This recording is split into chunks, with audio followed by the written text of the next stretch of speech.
Hey, I'd like to welcome you to another episode of Mission Matters. My name is Adam Torres, and if you'd like to apply to be a guest in the show, just head on over to missionmatters.com and click on Be Our Guest to apply. All right, so today's guest is Angie Meinhardt, and she is a nurse practitioner injector over at the Laser Lounge Spa, Sarasota. Angie, welcome to the show. Thank you. Thank you so much for this opportunity. All right, so great to have you on today, and I know that you were referred over to us by the SRQ Women's Expo that took place in Sarasota, and that was, correct me if I'm wrong, that was a couple of weeks ago maybe, yeah? It was last weekend, yes. Last weekend, there you go. How was it? Give me an update. I wasn't able to attend. Give me an update. How was it? It was amazing. It was just an opportunity for us to get together as women and support each other in business, share the things that we're passionate about, and network and all the good things. So it was a great time.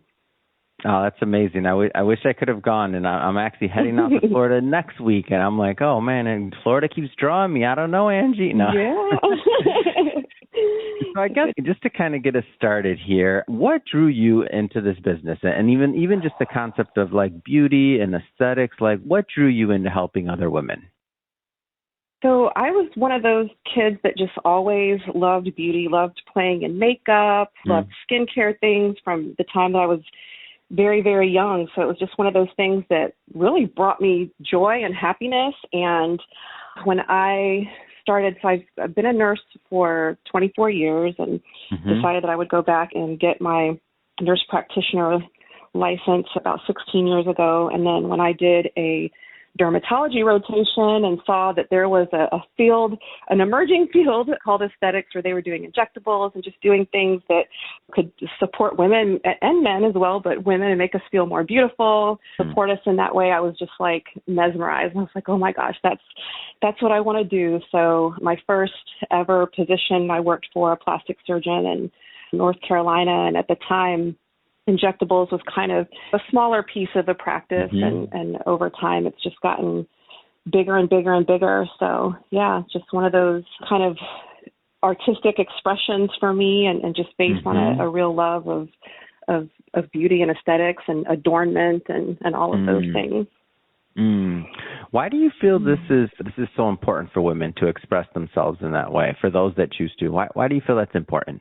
I feel it's important for us to feel like we have some control over how we show up in the world. I feel like when we are happy with what we see in the mirror, that does influence how we feel inside. Like I feel like it's this kind of flow, the inwards, the inside and the outside. But when we feel good inside, it expresses outside, but also when we feel good outside, it changes how we feel inside. And I know in my own journey, just personally, when I feel like there are supports that I can take advantage of to look my best, it definitely makes me feel, happier and more joyful. For those that maybe are just kind of new to the concept of going into maybe a spa like the Laser Lounge Spa in Sarasota, like what are some thoughts or some tips as they're kind of just starting to explore? Well, I would say that's kind of one of the things that I feel set apart in this industry is I feel like it's really important for women to begin from a place of really deep self-acceptance. And not necessarily looking for cosmetic treatments to be a mask or to give them confidence or to take place of that sort of internal feeling about ourselves. In my experience, I feel like that's where things can really go awry, is when they're looking for something to, I guess, take the place of that inner journey. So one of the things that I really focus on is supporting women in being able to see their own beauty and not trying to change themselves to fit a particular narrative.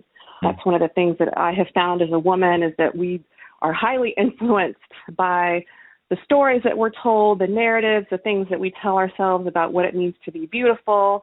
Different beauty standards really influence how we see ourselves. And so I think that's probably one of the most key pieces for me, is really having that understanding within ourselves as women that aesthetics cannot take the place of that internal work or that internal piece.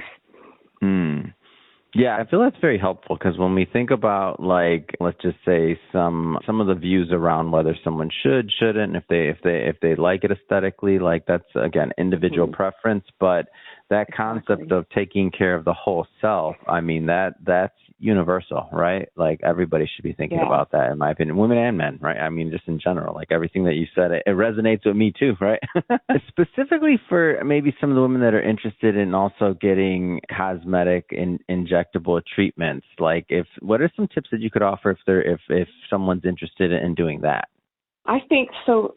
What I have found that works really well long term, and that's really kind of as an injector, my focus is on what looks good immediately, what serves people in the present moment, but also what serves long range. And one quick thing, Angie, just to preface this real quick, just to correct me if I'm wrong on this, and I want to bring this up for the audience. You've been doing this for quite some time, right? Like you're a pro. Yes. Like, how many years roughly? Yeah. Like, what I 16, see here, I don't know if 16 years. Yeah, so you're 16 years in, so you're a pro. I just wanted to qualify your answer to let the audience know that I'm not. I think they know that I wouldn't bring somebody on that wasn't a pro, but just in case. I mean, you've been doing this 16 years, so I respect your insight in this. So go ahead, continue, please. I just wanted to make sure I brought that up. Yeah, the longevity does offer insight because I've seen different trends come and go. I've seen things being pushed in the industry that now we see years later, like this isn't a good idea. But what I have found is I primarily base my treatments on bioregenerative treatments, things that are going to work with stimulating the body's natural production of tissue and cellular regeneration and kind of focusing that as like the primary foundation. And then utilizing things like fillers that are going to reshape and contour the face or the body, if you will, using that much more sparingly. But so the primary focus is on supporting the body, supporting good tissue quality, that good glowing quality to the skin, I feel like is what makes people's natural inner beauty shine. And so, my focus is less on augmentation and trying to make people's faces fit a certain ratio, which is kind of the going narrative now in the aesthetics industry is like there's a certain ratio that humans perceive as being the most beautiful. And I feel like that can kind of implant ideas into people's subconscious that maybe does not serve them in the long run, because I do see from my observation is that when we start trying to reshape people's faces too much or make them fit into a certain standard, people start kind of looking the same. They start losing some of their individual unique qualities that, in my opinion, make them more beautiful. It makes them unique. And so I feel like the way that we were made is innately divine, innately beautiful, and we don't need to teach people that they should change themselves to be more beautiful, if that makes sense. It does make sense. And so, I mean, we've taken kind of one side of the question. I guess I'll take some of the other side of the question as well, like maybe mistakes you've seen along your way when it comes to getting injectables, or for those that, like, what does that look like, or what can that be like? The mistakes, I would say, is definitely trying to do too much. I think, like I said, when I have worked with clients who are coming in from a place of they don't see themselves as beautiful, you can sense that there's like a non-acceptance. I feel like they start trying to augment and change themselves too much with injectables. And I'll just say this as an aside, I don't feel like there's anything wrong even with wanting, we live in a magical time where you can get a whole new face, a whole new body if you want. That's not, I think, the best realm for non-surgical. I feel like if you want really more permanent structural changes, a plastic surgeon would be a better route for that. But that's probably one of the biggest mistakes that I see is just trying to do too much with the syringe, a lack of acceptance of the aging process, where it's like any little sign of aging, we're grabbing a syringe and trying to erase it. And that does not translate into a natural and beautiful look, in my opinion, in the long run. It starts to look like you're trying to create a mask. So, that's probably one of the biggest mistakes. I want to circle back to that concept that you were talking about regarding like controlling the narrative, right? And how cultural narratives influence women and just society, whether it's social media or otherwise. Like, I want to circle back to that thought process, because I think it's important to bring out the concept and the idea of controlling your own narrative. And we talk about this in many, many other ways. We don't always talk about it when it comes to beauty. So I think like when we talk about like race or gender, like a lot of other things, but we don't necessarily all kind of at many times accept it just as cultural norms. Like this is the new, almost like it's fashion, right? But it's a little bit different when you're talking about like changing your season and your wardrobe versus like your overall look of your face and otherwise. Like those are different. Exactly. Right? Yeah. So, I mean, talk a little bit more about the importance of that, because I think that doesn't get talked about enough.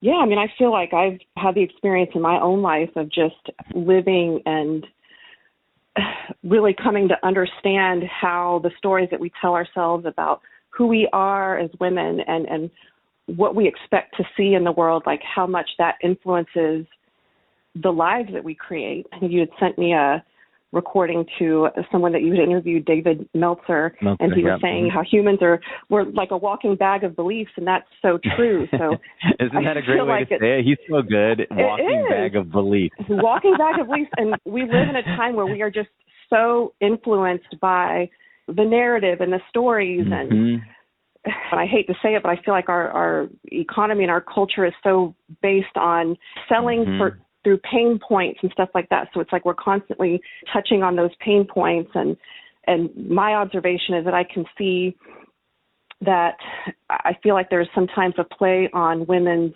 insecurities as a way of kind of driving them to go and do things. And I feel like that in the long run can end up into creating distorted beliefs about ourselves and then manifesting as distortion in our own face and bodies, and that lack of acceptance. And I was talking with a client recently, and she was saying with all the supports that we have, it should be easier for us to accept ourselves, and it's not. It's become more challenging. And, you know, I feel the same way. I just notice myself when I'm on social media. It's like sometimes I'll be scrolling, and then something that didn't even bother me about my own face or my own body, all of a sudden I'm looking in the mirror and seeing myself differently. And so I just think it's important for women to be aware of that and aware of kind of what's driving that, and to be able to distance herself from that and create her own safe space where we're able to hype ourselves up and see our own beauty and recognize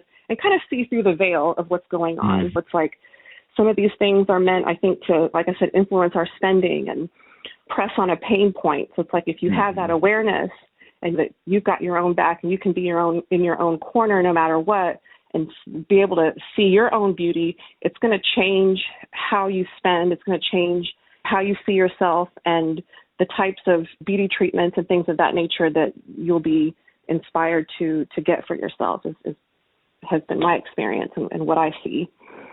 Yeah, and we think about, like, especially when you talk about, like, spending habits and things like that. I mean, advertisers going back, at the very least, at least my knowledge of advertising would be like the Mad Men days of, like, the 50s and everything else, when they're literally inventing products for women to be able to buy. And to mass market to them of, like, that's what beauty is or otherwise. Like, that was very strategic, and that was very plotted. Absolutely. And they literally made up things. And it continues today. Yeah, and now the tricky part now with social media is now it's kind of like if there was a flywheel effect. It's like now it just kind of goes on its own, and then you obviously have the people that are still doing what they do and the marketers and everything else. But then it's just like with social media and all the different touch points that we have on a daily basis, that becomes tricky. Like that's tricky for everyone. It does. And I've definitely seen shifts in patterns and what people are asking for, the things that they come in saying are bothering them. It's like the things that women are focusing on now just wasn't an issue when I got into this business 16 years ago. When I first started, I didn't have teenagers coming and seeking injectables treatment. So it just in some ways is alarming to me. And I think it's important for us at times to question as a society, like, what are we normalizing? What are the stories that we're telling ourselves? What are we telling our daughters and our children about what it means to be a woman? And there's just, it's just so many levels deep. And I feel like going even deeper into that whole narrative piece, I feel like as women, we're kind of conditioned to just see ourselves as innately oppressed, and that we've come into a world where we are just less than and oppressed, and it's just the way of the world. And I think the intent is to empower women and empower girls, but what happened in my life and what I've seen happen in the lives of other women as well is that we internalize these things, and it becomes like this subconscious fear of men. It becomes this subconscious like loathing of being a woman, and this feeling like we need to fight. We need to fight for equality, and we need to fight for all of these things. And I know for me it came to a head, and it just is exhausting. And I feel like the current paradigm and the narrative around women's empowerment is just truly exhausting. And then the beauty comes into that as well, because it's like, okay, now you have to fit these beauty standards on top of that in order to be beautiful and to be relevant in the world, and you can't age. So it just is like, I just feel like the collective of womanhood is just kind of caving under this pressure, and it doesn't need to be that way. Yeah, I agree with that. And it's good to have people like yourself, in my opinion, in the industry who are really on a mission to even working within the industry to support women into feeling good and their in long-term outcomes, right? And not without necessarily feeding into insecurities or maybe other things. Like that's where I see it as kind of like some light over there, because you have someone like yourself and your team that are over there that are working hard to make women, to work with them, but also to support them. So I think that's interesting and special. Yeah. And I would say that's kind of what's special about the company that I work with as a whole is there is that care for the individual. And they've really supported me in being able to operate in a way that's in alignment with my integrity and not continue to feed into that narrative that I feel is long-term unhealthy for women. I mean, I think playing with these things, makeup, cosmetics, injectables, all of it is super fun and amazing. And I see it as modern day magic, like these little potions that we get to play with. But when you feel like you have to do it, that's when it's no longer fun. I can just feel that pressure from women where it's not necessarily fun for them. It feels like something that they have to do. And that's one of those things that I really want to shake up in the world. Yeah. I don't feel that's like wonderful. that needs to be there. I like the way you position that too, Angie, that when you want to do it, then it can be fun and exciting and great. But if you feel like you have to, maybe that's a thing, right? Like I like the way that you word that. I like the way that you word that a lot, actually. That kind of clears it up for me as well, just in my concept and understanding of it. Angie, this has been so much fun having you on the show today. I learned a lot. Awesome. I hope my audience did as well. And thank you for being vulnerable and sharing too, like about the real play, because you've been in the business 16 years or so. You've seen a lot. You've seen the trends, what's going on, and you also kind of can say from the inside, on the inside, what it's like. That being said, if somebody's listening to this and they want to follow up or they want to learn more about what you're doing over at the spa the Laser Lounge Spa in Sarasota, how do they connect? How do they follow your journey?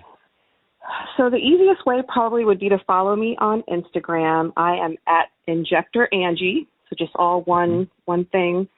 And the place that I practice at is the Laser Lounge Spa in Sarasota, so they have a website as well. If you Google them, you'll be able to find the website. We're in downtown Sarasota, right across from the Selby Library, and I'm always happy to see people for a free consultation, give lots of information. I love an empowered client who's had the opportunity to research and kind of feel into what feels best for them. So, yeah, that's how you can find me.